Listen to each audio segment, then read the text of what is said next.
정원재 엑스레이, 이번에는 야당 어떻게 갈 것인가 한번 예측해 보겠습니다.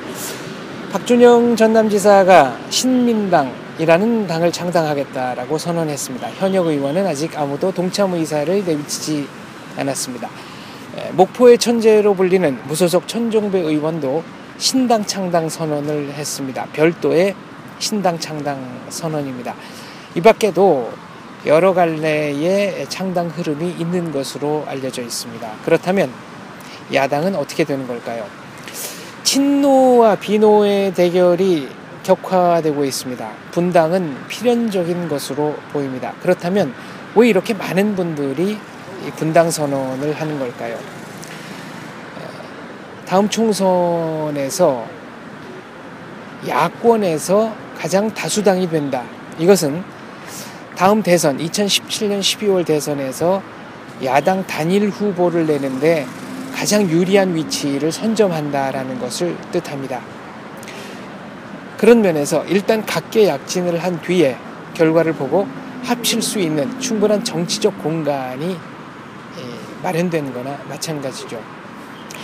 비노 쪽에서는 약간의 피해의식이 있는 것 같습니다. 전통적으로 호남 지방은 야권의 텃밭이었다. 그런데 친노 진영은 호남을 활용만 했지 그에 따른 정치적 대가를 너무나 지불하지 않는 것이 아니냐.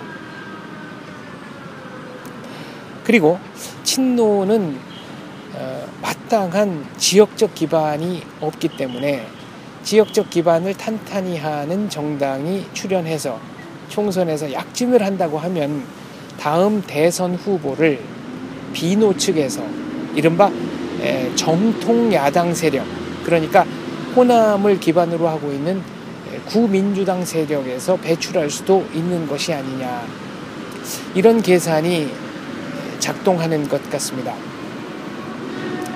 문재인 대표가 재신임 문제를 두고 여러 가지 정치적 모험수를 걸고 있습니다만은 이것이 일반 국민에게는 건곤일척의 승부수라는 생각까지는 잘 들지 않습니다.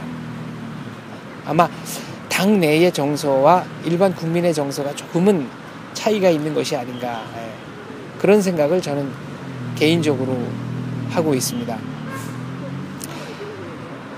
그리고 여론조사 얘기를 제가 안 할 수가 없을 텐데요. 만약 내년 4월에 여러 가지, 그러니까 좀 다양한 야당이 출범을 해서 각자 유의미한 정도의 의석수를 획득한다면 2017년 12월 대선을 앞두고 단일화 작업을 통해서 야권 단일 후보를 내는 것은 필연적인 수순이 될 겁니다. 어떤 경우든지 링 위에는 두 사람이 올라갈 수 있는 것이거든요. 과연 그 경우에 어떤 방식으로 대선 후보를 결정하게 될는지도 제가 굉장히 주의 깊게 살펴보는 관전 포인트 가운데 하나입니다. 여론조사가 활용될 가능성 상대적으로 높지 않기 때문입니다. 이제껏 여론조사는 상대적으로 보다 좌성향인 후보들에게 압도적으로 유리하게 작용을 해왔습니다. 그런 분들의 지지자들이 좀 더 열성적이기 때문이죠. 예컨대 무작위로 전화를 해서 여론조사를 한다고 하면 보다 좌성향인 후보들의 열성적인 지지자들은 전화기 앞을 떠나지 않고 성실하게 응답을 합니다. 그런 면에서 여론조사는 약간의 민의의 왜곡, 그러니까 바이어스가 걸린다라고 저는 생각을 합니다. 똑같은 의미에서 인터넷을 통해서 무엇을 한다. 아무래도 인터넷 친화적인 젊은 세대의 의견이 보다 많이 반영될 수밖에 없다. 그런 의미에서 또 다른 민의의 왜곡, 그러니까 실제 민의와는 조금 다른 결과가 도출될 수 있다는 것이죠. 그런 면에서 2017년 12월 대선에 야권 후보들이 어떤 방식을 통해서 단일화를 이뤄낼 것인가, 저는 개인적으로 굉장히 흥미진진하게 살펴보고 있습니다.